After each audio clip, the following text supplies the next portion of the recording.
So I was doing my homework before this. Yeah. June 20th, 2024.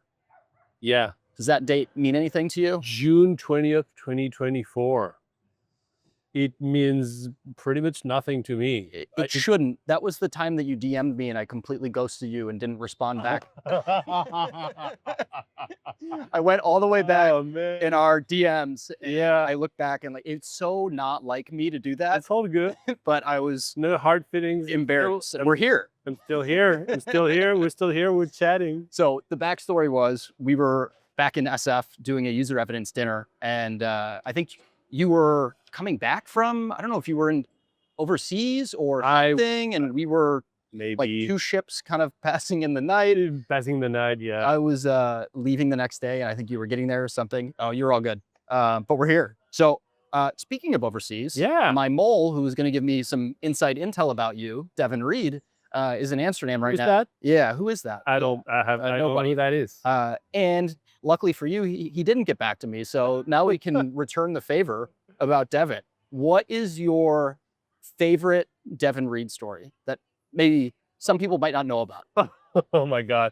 There's a lot of them, and I can't talk about all of them because he wouldn't like that. But I'll just say we had a lot of fun. It was at Clari, not at Gong. Yep. A couple of years ago, we were having our revenue kickoff in Vegas. And I don't love Vegas, but I'm not a Vegas guy. Yeah. But like David and I and the rest of my team, we just went out one last night. Yep. And like off the strip, I went to like Old Vegas at a tequila bar. Old Vegas is the only part of Vegas that I think is cool. It's divey and it's authentic and it's kind of like trashy, and I like it. And so that's all I can say. It was a super fun night. We all ended up completely wasted, and it was fun. It was a good time. It almost reminds me of, it was like the first celebrity death that shook me, but Anthony Bourdain, and something that he would get into in Vegas. I've done it once. We ate in the kind of the Italian part of Old Vegas and had some amazing food, and the pictures that were up on the walls were pretty iconic. Yeah, it's more authentic and like more real, right? Yeah, I like the divey stuff in general. I just don't like it's like fake fancy or real divey. Yeah, I go for the second one. Could not agree more. Yeah. So it's not really a new gig anymore, is it? Does it still feel 5 new? months, man. I don't know what you consider new in tech anymore. I don't know. Yeah. So how is it? It's good. It's good. I like it. It's a little smaller than Clari, and Gong, which I appreciate. Just moving a little faster in many ways. Yep. Less approvals and review cycles and whatnot. It's a different space. It's called Cordial. Yep. We sell to big enterprise retail customers. Levi's and others are like parts of our customer base. And we're having fun, moving fast. It's all good. What are some of the big things you're working on this year? Big things, I'd say a lot of event is a really big motion for us, right? Because it's like that type of CDO, chief digital officer buyer. They really like the human connection. I guess everybody does. And so event is a big motion for us. But I think when I joined, the digital aspect was very nascent, was very not really formed. And so a lot of my focus this year is have the team spin up things like webinar programs, proper email programs, ABM, virtual conferences and whatnot. That's a big focus for us. Love it. Yeah. And of all the things that you're working on, what excites you the most? Oh, it's a good question. I'd say there's a lot of things that excite me. I'd say I'm excited to see how the new positioning that we created and launched maybe a month ago now is gonna just unfold and reach the audience and resonate. And I'm sure some of it will and some of it won't, and then we'll tweak, and it's all good. Yep. But yeah, that part excites. I'm a PMM at heart. Yeah. So anything positioning is always exciting for me. So when you're working on new positioning, especially in a new seat at a new company as the guy, how do you make sure that it's going to land? Multiple guys and gals, not the guy, by the way. Whatever. Sorry, in the seats, as the CMO of the team. How do you make sure that the messaging is going to land? Yeah, I mean, it's good. You never know. I'll say this. I think there's a lot to be said about just you have to deal with a little bit of uncertainty, and it's a bit of a leap of faith sometimes, and you just have to believe in your convictions and your guts a little bit. But of course, no surprise to you, we try to bring in a lot of data. I think I kind of see data both as an income or as an input and as an outcome in many ways. So We would like mine Gong calls, for example, and see what's top of mind for the current buyers, for the future buyers, for the install base, and that informs the positioning. And then we try to test that positioning out and do A/B testing and whatnot on a variety of channels. So yeah, no surprise to you, I'm sure. Like validation comes from data, but like data is often seen as only one direction. And I think the ideal scenario is that flywheel where it informs the positioning and the messaging, also helps you measure and tweak and optimize, and that's your flywheel, right? So asking for a friend, Yeah. hey, myself, how do you go about testing messaging? Because I feel like everybody does it a little bit differently and there's no right or wrong. I mean, there's plenty of wrong ways, but there's there's no, best way. Yeah, for sure. I mean, there's like, it also depends what you mean by testing, right? So ideally you would have both like a qualitative and a quantitative approach. For qual, we rely on our customer advisory board a lot. We also would, embark on a bit of a listening tour. This is a thing that, Mark Benioff used to do at Salesforce. Every time he would be about to ship his Dreamforce keynote, he would actually hit the road for like 3 weeks and take that deck, that message to the market and then tweak along the way. So that's cool. We try to do that as well. Web and ads are good ways to like test your message. Gong calls as well. So there's like plenty of ways to do that.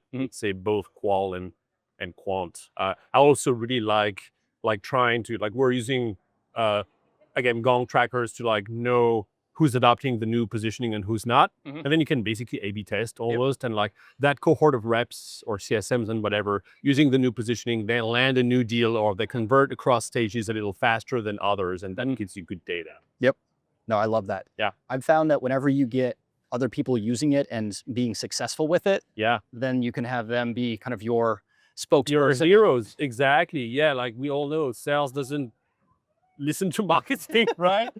Nor marketing listens to sales. I mean, it's not natural. It's very siloed. It still is. It's kind of sad, but that's how it is.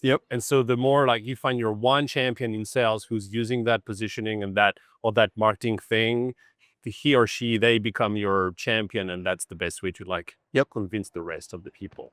So as it relates to customers and customer proof, how do you use customer proof in your messaging and positioning and maybe even just broader go-to-market? Yeah, we try to use it a lot. Our buyers are extremely high level, like typically C-suite or VP level at those really big, massive companies and brands, as I said.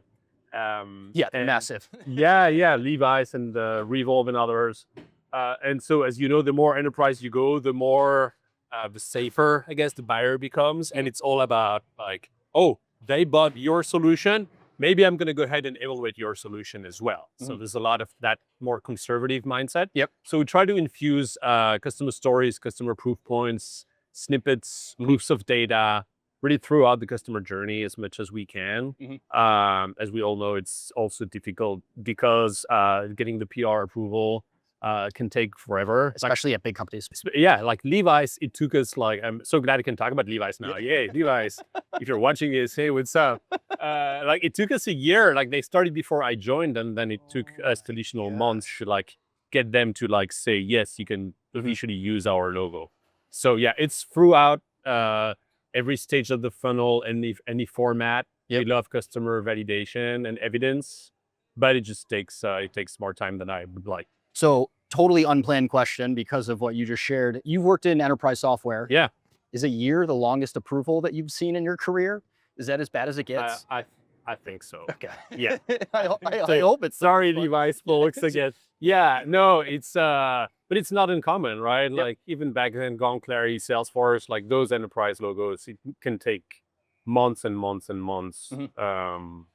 I always say there's like scrappy ways to like still do it, even if you don't have the official PR approval. You can still like you comment on the posts they send, or you try to like attach your brand to theirs. So there's like subliminal, subtle ways to make the world understand that that customer is actually using your solution. But the official press release, quote, and approval, it can take a lot of time.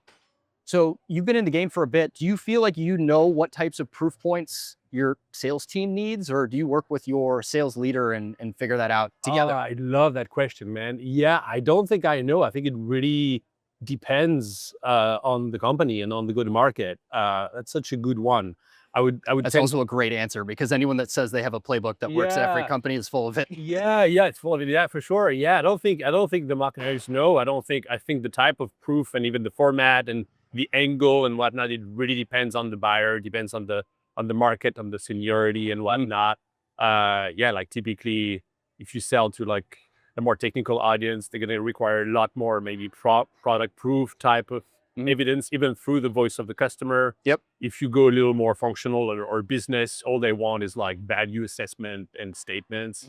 So yeah, I don't think this is a repeatable playbook. It's kind of case by case. Yep. Yeah. And how big is the marketing team at Cordial? Small. I mean, it's all relative, right? Yeah. It's 10 people. So that's just got to be an awesome feeling for you to go from, I mean, you were there, Gong to Clari and bigger marketing teams. To then roll your sleeves up and get back into it. You see? That's exactly why I said it. Just pull them. Yeah, there you go. Yeah, putting them both now. It's a symbol. Yeah, it's refreshing in many ways. Not that Gong and Clari were like slow at all. Like they were still really fast moving, to be honest. And the teams were like 20, 30 people. So we're still like, it's not like Oracle, right? Yeah. So it still is like manageable. But yeah, I do appreciate the as I said, the faster pace in many ways, less approvals and then whatnot. I think that's refreshing. Of all the things that are going on in B2B tech and B2B marketing right now, what's one trend that you agree with or excites you? One trend that there's a lot of trends that I agree with and a lot of trends that I don't agree with. It's interesting. I'd say I would have to think about it a little bit. I think we still haven't found a way to measure marketing well. Attribution models have continued to fail. Yep. We've talked about dark funnel ad nauseum without really showing any solution to that problem. Like, that's annoying, right? Like, yay, Refine Labs, awesome job, like setting me the problem, but like, where's the solution? Oh, it does not exist. So I think there's, like, I don't know if it's a trend, but it's more the observation that like the measurement of success is still like a really big gap. And as the markets continue to shrink a little bit, and there's like macroeconomic factors, your CEO just wants faster ROI. Yep. And that makes it really hard when you're, in the midst of revamping your brand and your story, because they want to see immediate ROI. So that discussion is not going away. It's really hard. I'm kind of laughing in my head because I wrote a LinkedIn post this morning about we were kind of dabbling into influencer marketing and sponsorships with newsletters. And this past quarter, we're on the Salesforce fiscal year. And Julien and I had a whole lot of conviction around a few specific newsletters that we knew our ICP would read. Oh, nice. And it was something that we had never done before. So naturally, when you say it's going to cost this much money on something that you have never done before, probably get some pushback. So we took some heat from it at first. And let's just say that the two founders were very skeptical. Oh, is that right? And the best ROI came from a screenshot that one of our co-founders received from another C-suite executive at a tier 1 target account that saw the sponsorship in the newsletter and said, I read this, nice job. Nice. That's so random, man. That's why you got to like keep trying and just like diversify your mix and just try a bunch of stuff. And like, that's what I meant, like a bit of a leap of faith, like famous positioning, right? You can't test everything. You can't substantiate every claim you make. And so sometimes you just got to go with your gut, courage, instincts. I don't know. That's how it works. I love it because we went from, it used to be like that to then, I don't know, probably late 2000s, 2010 timeframe, the whole predictable revenue kind of era.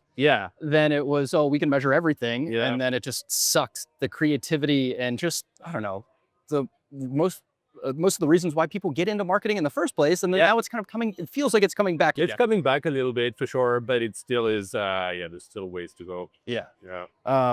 So last question for you. Just as far, the concert that you're going to tonight, where are you going? Oh, the concert I'm going to? Yeah, it's a kids-friendly concert. I have two kids, two young boys, 7 and 9. And so they wanted to go see that like jazz, funk, electro artist. I forgot the name. man. But it's at SF Jazz in SF in San Francisco. It starts at 7. I'm bummed I'm not gonna able to make it to dinner. And we'll be done at 8:30. So it'll be cool. I think it's only one guy and he plays like all the instruments and whatnot. SF Jazz is really cool. If you're an SF, even if you don't love jazz, it's such a cool venue. It goes beyond just jazz. It's a cool venue with like tons of good artists. I love cool music experiences and cool venues and whatnot. What kind of music are you usually into? I like jazz. Jazz? I like jazz. I like flamenco music, Indian classical music, rock. I'm all over the place. I have a big vinyl collection at my house. So yeah, that's what makes me happy. One of the things that make me happy. That's awesome. Just the sound of that little like needle. Put that on Friday afternoon. You're end your week and it's vinyl time, and that feels like a good moment. How big is the vinyl collection? I stopped counting, but a few thousand. Okay, so once you stop counting, that's when you know it's a big collection. There's too many of them. But. Who is more of their collection? You with vinyls or Devin with shoes? Devin with shoes, you mean? Devin Reed? Yes. I think he probably has a little less than 1,000 shoes. I hope. I don't know. That's a good question. But yeah, I do like my vinyls. That's my happy spot. Awesome. All right. Well, thank you for doing this with me. Man. This was a blast, and I promise I won't wait a year before I reach out to you again and hang out with you in your city. No hard feelings. Appreciate the invite. Awesome.